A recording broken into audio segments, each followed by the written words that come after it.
We recently completed America's Great Loop, and now we're on the hunt for our next boat to take us on our next adventure.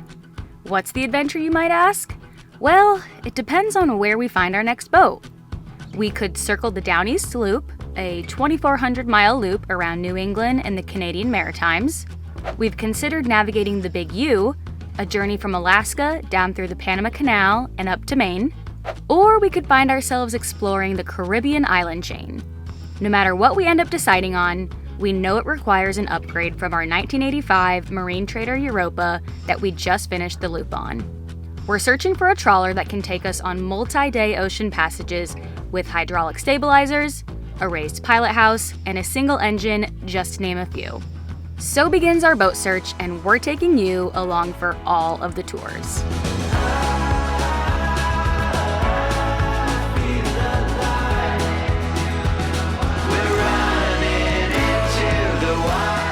Today we take you along on a Nordhavn 46 tour in Vero Beach, Florida, just an hour drive away from Indiantown, where we've been repainting our current boat, Northern Attitude.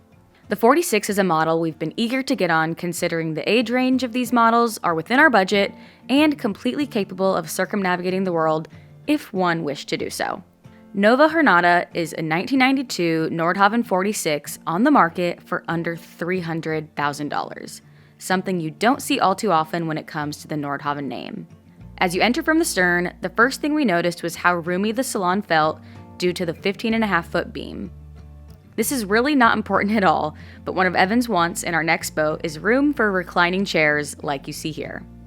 The galley was pretty standard with the propane stove, deep sink, and both a double drawer refrigerator and freezer. If you've watched our channel from the beginning of our Great Loop journey, you know the top-loading fridge was a hard-fought battle I ended up losing, but am determined to avoid this time around. We made our way up to the pilot house, which was interesting that it didn't have a proper captain's chair. The electronics were what you'd expect for a boat from 1992, but it was nice that there was a table. You'll see here along the Portuguese bridge that the teak rails could use some love, but the decks were clean and in good shape. If we can avoid teak decks on our next boat, that would be preferred. You access the upper deck from the port side, where you'll see the dinghy crane and some solar panels. Although there's no helm station up here, it would still be a nice spot to hang out with friends or store toys like this dock box here. Now, what's especially unique about not only this 46 model, but just unique in general for Nordhavns, is the fact that this vessel is equipped with twin engines. We knew that going into this showing, but we were still interested to see if our minds could be changed. While the full door access is nice, we still would like a single engine vessel. The desk area in the guest cabin would be a major pro though, as we both plan to continue working on whatever our next boat is. Another benefit of the 46 model are the two heads, whereas the 40 only has one. This 46 has the master stateroom forward, which didn't completely turn us off due to the walk-around space on both sides and the decently sized hanging lockers.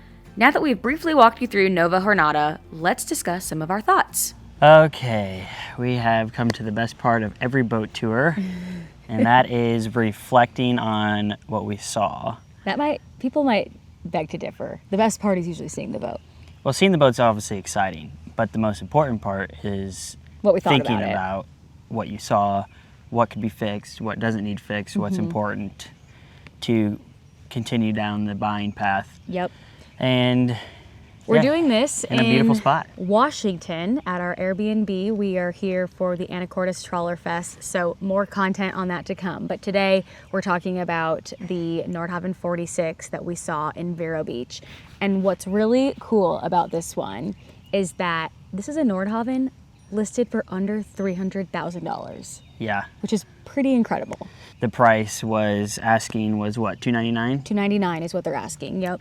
So the boat is in Vero Beach, Florida, which was a drive from us. Well, that was a great plus. Yeah. And for me, I was really excited because I think the 46 could be perfect. They're hard to come by, and when they are for sale, they go pretty quickly. We actually tried to get on two other ones, which fell through. They were already under a survey. For us. Yeah, we didn't even get to get on them because we called and they're like, actually, somebody's got a survey already lined up for it. So when we actually got to get on this one on a... Really exciting. Saturday morning, it was great. Yeah. So first reaction, this one is old. Yes, and that's something we do need to talk about because we will require financing for our next boat. We don't have 300 grand cash. That's just the reality of it. So that is something that is a little bit of an issue for us when it comes to the age.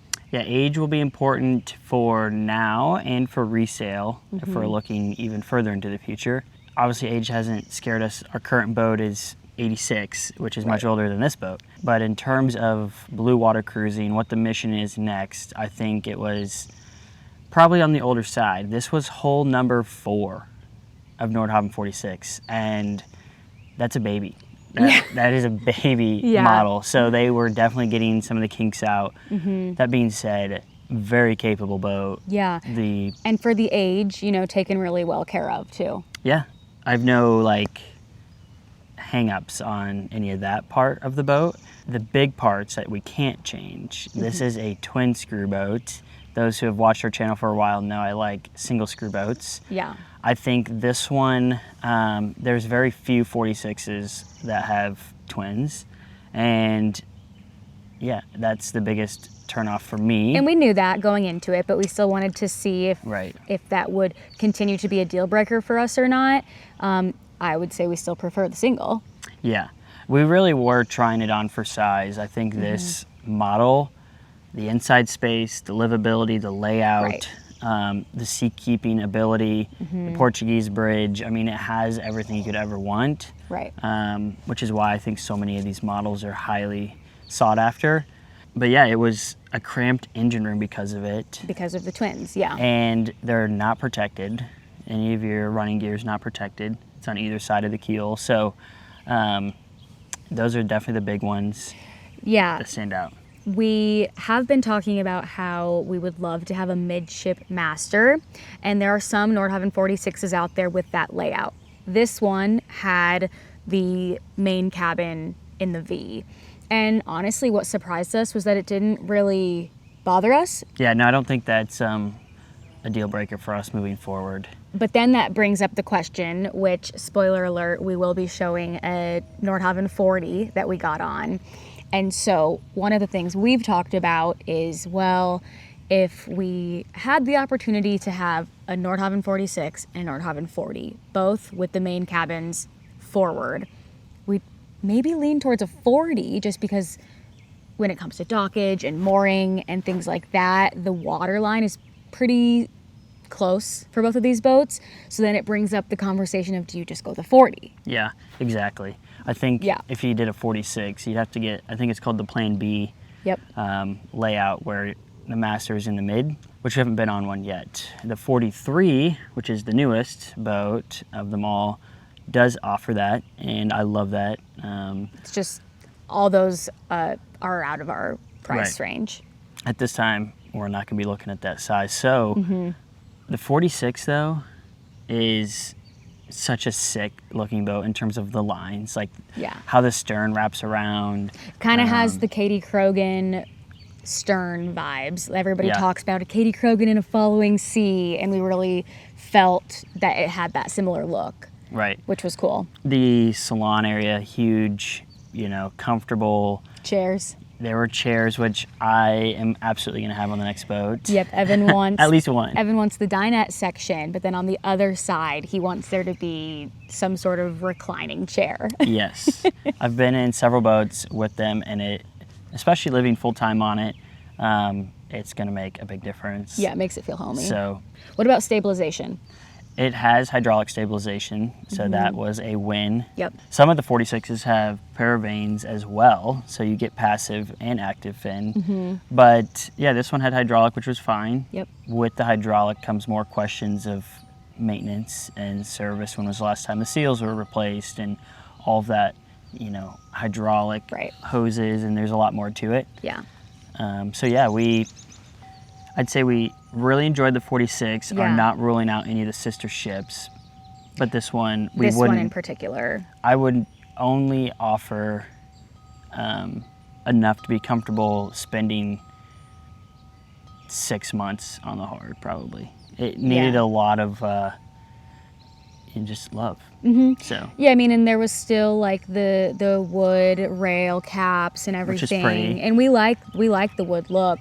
But yeah, like Evan said earlier, we went into it kind of thinking it was going to be more of a trying it on for size, but we're open to anything we see from here on out. And we left feeling really good about a Nordhavn 46 and excited to see more of them. Is kind of how that ended. Yeah, we're definitely going to be trying to get on every one we can. And they changed so much. You know, this was hole number 4. Yep. And that's very early for the 46s. How many are there? 80 something? Yeah, I mean, they totally changed things as they built and they learned. So yeah, it was one of the first ones they made, and I'm sure because of that, it's also overbuilt in spots. So that's nice. Yeah. But I mean, back to what I said at the beginning, if you're looking for a Nordhavn under $300,000, I mean, this is the one for you. Yeah. That's incredible. Yeah, it is really incredible. It has the Yanmar engines. So I think running, the numbers are talking to current folks. There's probably, you know, obviously you can turn tight and pivot well. Yep. But there's probably a lot more drag. So I'm not sure the fuel burn is worth the squeeze there. The owners, we asked questions, some of those, and we just didn't get straightforward answers. But if you're running 110 horsepower Yanmars at 1100 RPMs, what is your fuel burn? Right. And what's your speed? I don't think the speed's going to be higher than a single screw at all. Little bug there. It is unique that this one is not listed with a broker in a sense. A lot of these more explorer boats, capable blue water cruisers, have brokers, which we're listing ours private, so there's no wrong way to do it. Would have to spend some time sea trialing and a haul out to move forward. But the location of it is also great. I mean, you have the entire East Coast to work with and the islands to explore or to utilize for maybe a little bit of work. Yeah. So, No, yeah, definitely. we really liked it. We hope to see a Plan B layout sometime soon. And we're excited to see the Nordhavn 40 and kind of compare those two and get our thoughts on that as well. Yeah, because now that we've been on that one, you still have the same bunks Yep. on the port side as the 40. You still have the forward master, Yep. which we both kind of, you know, because of this tour, realized that sleeping up front's not going to be that bad. No. It's way more comfortable than the V berth we're sleeping in. It's still a full walk around bed. The headroom's better, the lighting's better, the ventilation is still there. Right. So I think the only reason, not the only, but like one of the big reasons for us continuously mentioning a midship master is because it just feels like it's an actual room, yeah, and that makes it feel more homey. it does have steel tanks. That's Fuel tanks, going yep. to be something that'd have to be remedied right away. There's so many out there that either do some sort of like epoxy lining, cut a hole out and Yeah. fill it, or do you rip them out entirely and glass in tanks? There's different ways to do it, but that is a big project. And that being said, some cool features that this 46 had for, you know, making long passages. It has a way, I forget the terminology, you can let us know in the comments if you know, but there's a way that the engine sucks water out of the bilge. If you were taking on water, it would use Yeah, the bilge somehow, water to cool the engine, right? Yeah, so if you had a massive issue going on and the bilge pump wasn't working or keeping up, there was a way to suck water out of the bilge with the main engine as it's cooling. And obviously you're going to get a lot of crud in the strainer or whatever, but in pretty a cool to think dire about, you know, like they thought of situation. another way Yeah. to bail water if needed. So Right. yeah, that was neat. Yeah. Pretty cool. So, like we said, we were just really excited to get on a 46 to see what that had to offer, and we're excited to get on more. Listing in the description for anybody that's interested in checking it out. It is in Vero Beach, Florida. And I guess until next time, love you, bye.